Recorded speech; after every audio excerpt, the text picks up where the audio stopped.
श्रीराम समर्थ.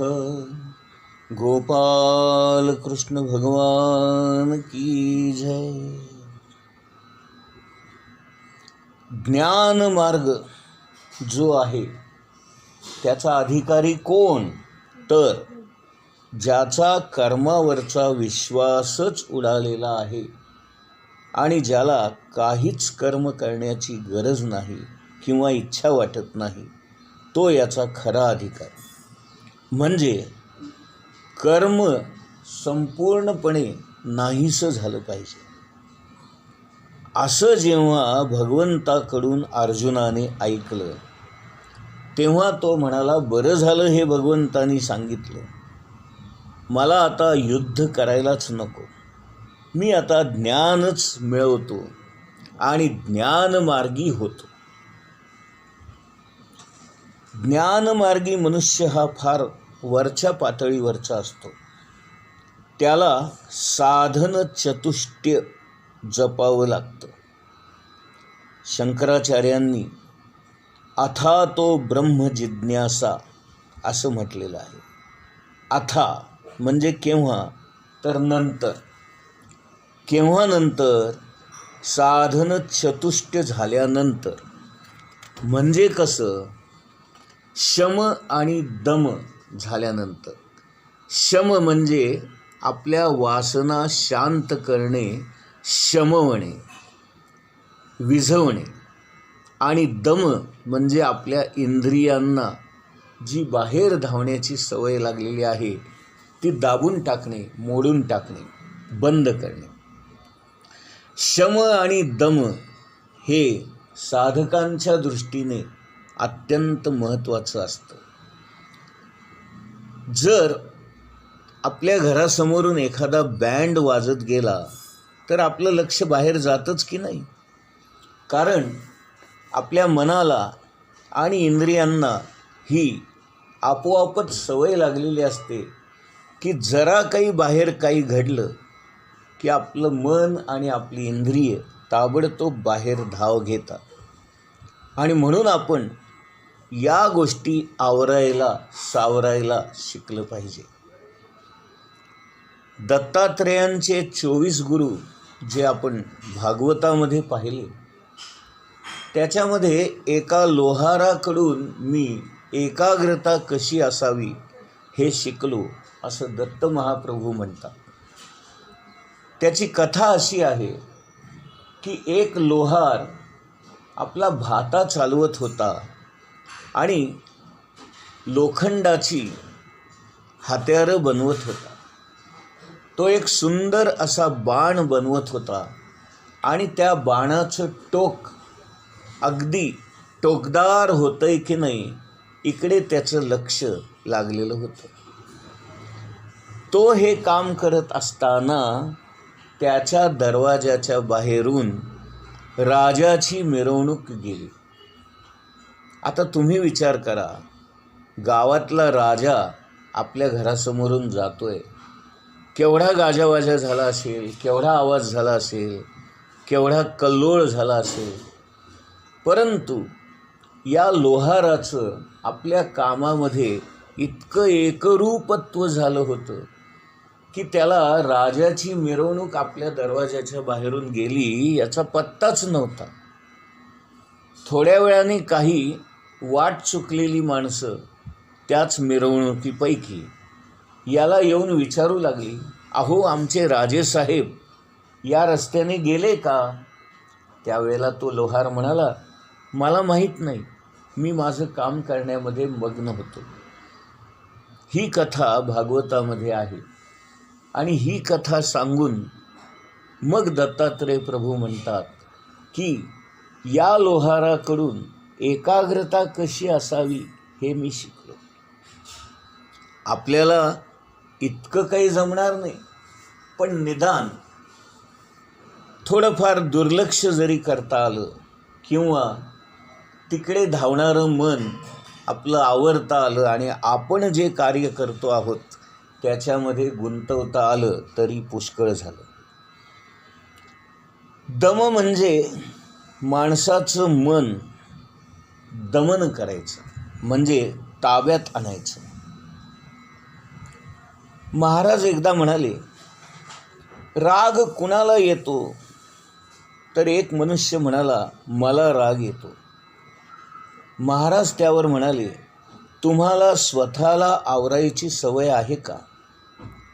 तर तो मनुष्य म्हणाला, हो म्हणाला.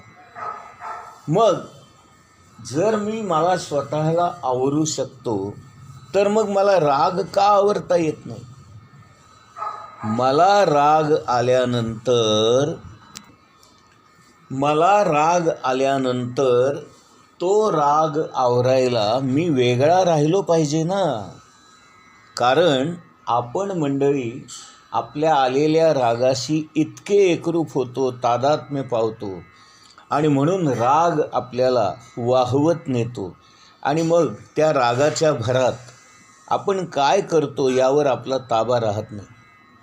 महाराज म्हणाले, राग आलेला माणूस जे बोलतो तो माणूस बोलत नसून त्याचा राग बोलत असतो. म्हणून आपण त्याचा राग मानू नये. किती छान ना. अशा प्रकारे शम आणि दम या दोन गोष्टी अगोदर साधकाने मिळवायच्या असतात. त्याच्यानंतर तिसरी गोष्ट आहे तितिक्षा. तितिक्षा याचा अर्थ सहन करणे. जे काही घडतंय ते शांतपणे सहन करणे. तितिक्षा वै तपाहा असं विवेक चूडामणीमध्ये शंकराचार्यांनी लिहून ठेवलं. ते म्हणतात, तितिक्षा ही एक प्रकारची तपश्चर्या आहे. सहनम सर्व दुःखानां अप्रतिकारपूर्वकम चिंता विलापरहितम तितिक्षा सा निगद्यते. म्हणजे आपल्या शरीराला, मनाला होणाऱ्या सगळ्या यातना, क्लेश, दुःख, शारीरिक मानसिक ताप या सगळ्या गोष्टी सहन करायच्या. त्यांना प्रतिकार करायचा नाही. प्रतिकार न करता आपल्याला या गोष्टी सहन करता आल्या पाहिजेत, सोसता आल्या पाहिजेत. एवढंच करून थांबायचं नाही, तर चिंता किंवा विलापसुद्धा न करता आलेलं दुःख किंवा प्राप्त परिस्थिती सहन करणं, सोसणं याला तितिक्षा म्हणतात. आणि चौथी गोष्ट म्हणजे उपरती. उपरती म्हणजे विरक्ती. विरक्ती म्हणजे कर्मावरची श्रद्धाच नाहीशी होणं. म्हणजे आपल्याला कर्मच करू नये असं वाटणं. अमुक केल्याने अमुक होईल असं नाही. कर्म करण्याची जी प्रवृत्ती आहे, जी धडपड आहे, ती शांत होणं म्हणजे उपरती. वास्तविक पाहता स्वस्थ बसून राहणं हीच मुळी एक मोठी शिक्षा माणसाला वाटते.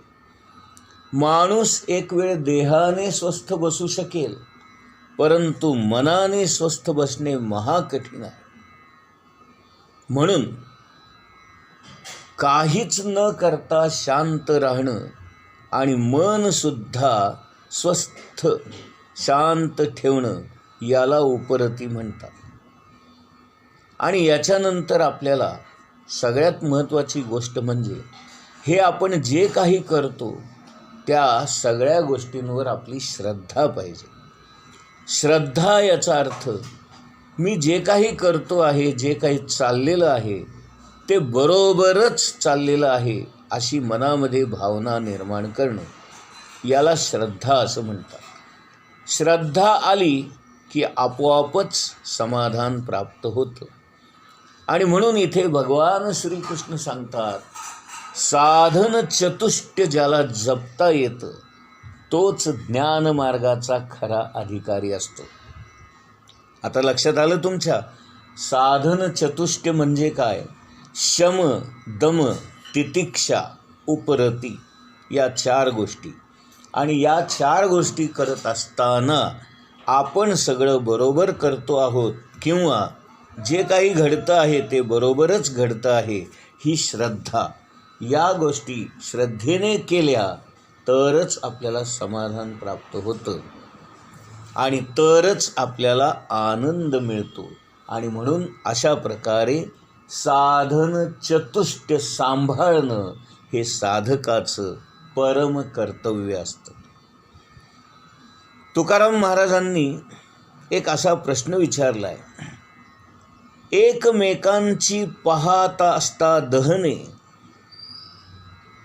नाही का? म्हणजे आपण एखादा माणूस गेला की स्मशानामध्ये जातो आणि त्याचा अंत्यविधी करून येतो. त्याला जळताना आपण प्रत्यक्ष पाहतो, त्याचं प्रेत जळत असताना आपण पाहतो. आणि तुकाराम महाराज म्हणतात, हे सगळं पाहून देखील तुम्ही इतके निश्चिंत कसे, तुम्ही इतके शांत कसे? दुसऱ्याच्या घराला आग लागली आहे आणि मी आज स्वस्थ बसलेलो आहे.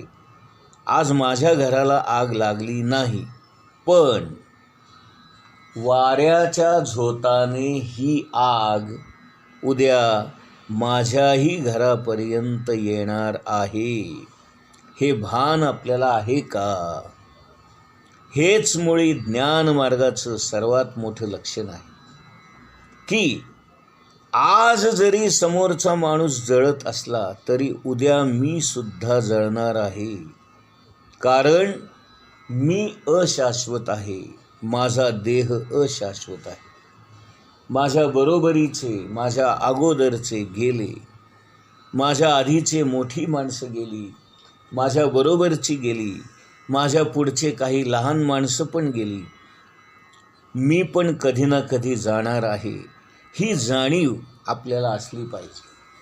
ही जाणीव ज्याच्या आचरणामध्ये असेल तो सर्व व्यवहार करेल, पण व्यवहार करताना या सगळ्या गोष्टी तात्पुरत्या आहेत, नश्वर आहेत, नाहीशा होणाऱ्या आहेत, अशाश्वत आहे, ही जाणीव सतत त्याला राहील. आणि अशी जाणीव असणारा माणूसच खरा ज्ञानमार्गी असतो. आता तुम्ही विचार करा की आपल्याला अशी जाणीव आहे का? याचं उत्तर आहे नाही. आणि म्हणून आपण ज्ञानमार्गावरून जाऊ शकत नाही. आता या श्लोकामध्ये भगवान श्रीकृष्ण जे म्हणतायत, लोके अस्मिन द्विविधा निष्ठा, त्यातल्या निष्ठा या शब्दाचा अर्थ आता आपण बघूया. निष्ठा, स्ठा म्हणजे उभे राहणे, नी म्हणजे घट्ट, अतिशय घट्टपणे एखाद्या ठिकाणी उभं राहणं म्हणजे निष्ठा. म्हणजे आपल्या मनामध्ये एखाद्या गोष्टीबद्दल, एखाद्या कल्पनेबद्दल किंवा एखाद्या विचाराबद्दल घट्ट मन असणं, एका जागी स्थिर असणं, ते कधीही कोणत्याही काळी कोणत्याही परिस्थितीत डळमळीत न होऊ देणं ही निष्ठा. इंग्लिशमध्ये याला फार अप्रतिम शब्द आहे, डॉगमॅटिझम. डॉगमॅटिझम म्हणजे निष्ठा. न डळमळीत होणारं मन, ठाम मन, निश्चित मन, निश्चयपूर्वक आवरलेलं सावरलेलं मन म्हणजे निष्ठा. सांख्ययोग यांच्या मताप्रमाणे ज्ञानयोगाने मुक्ती मिळते आणि कर्मयोग यांच्या मताप्रमाणे कर्मानेही मुक्ती मिळते. ही खरी निष्ठा. या जगाला कर्मभूमी असं म्हणतात, कारण माणसाला कर्म कधीही टाळता येत नाही. सोडू म्हटलं तरी त्याला कर्म सोडता येत नाही. माझं जे कर्म आहे ते मला करावंच लागतं. आणि भगवंतानी मला जन्माला घातलंय तेच मुळी एका निश्चित कर्म करण्यासाठी. आणि म्हणून माझं कर्म करण्यासाठी आणि त्या कर्माद्वारे प्राप्त होणारे भोग भोगण्यासाठीच मी या जगात आलेलो आहे. माणसाला सुख दुःख भोगावंच लागतं. हे जग कर्मभूमी आहे. प्रत्येक माणसाला सुख हवं असतं आणि दुःख नको असतं. परंतु होतं उलटंच. दुःखच आपल्या वाट्याला येतं आणि सुख कधीतरीच मिळतं. समर्थ रामदास स्वामी म्हणतात, देहे दुःख ते सुख मानीत जावे. मला सुख पाहिजे पण दुःखच वाट्याला येतं, त्याला काय करावं? आणि म्हणून आपण दुःखालाच सुख मानत जावं, म्हणजे मग आपल्याला दुःख होणार नाही. कर्म तर करायचंच आहे, कर्माची फळं भोगायचीच आहेत. मग आपण या कर्मातलं कर्ते पण जर काढून टाकलं तर आपल्याला सुखही नाही राहणार आणि दुःखही नाही राहणार. जे काही आहे ते भगवंताच्या इच्छेने घडलं आहे असं आपण जेव्हा मान्य करू तेव्हाच आपल्याला खरा आनंद मिळेल आणि काम केल्याचं समाधान मिळेल.